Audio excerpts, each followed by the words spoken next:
సరస్వతీదేవి లక్ష్మీదేవికి శాపం పెట్టిందన్న విషయం మీకు తెలుసా?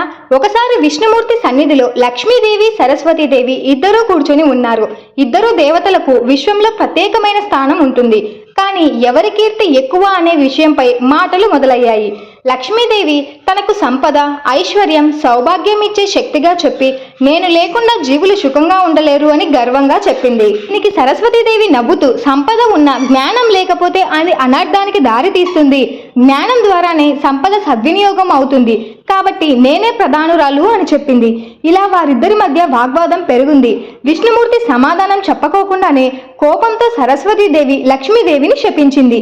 లక్ష్మీదేవి, నీ సంపద ఎప్పటికీ ఒక ఇంట్లో శాశ్వతంగా నిలవదు. నీవు ఎల్లప్పుడూ చెంచురాలుగా అవుతావు. ఒకే దగ్గర ఎక్కువ కాలం ఉండలేవు అని శపించింది. ఆ శాపం కారణంగానే లక్ష్మీదేవి ఎప్పుడూ ఒకచోట ఎక్కువ కాలం నిలవలేకపోతుంది. మనుషుల వద్ద సంపద తాత్కాలికంగా ఉంటుంది. ఒకరి దగ్గర ఉన్నది ఇంకొకరి దగ్గరికి వెళ్ళిపోతుంది. ఈ స్టోరీ మీకు ఇంట్రెస్టింగ్ గా అనిపించింది, లైక్ చేసి, షేర్ చేసి, సబ్స్క్రైబ్ చేసుకోండి. అలాగే ఓం నమో లక్ష్మీదేవాయ నమః అని కామెంట్ చేసేయండి.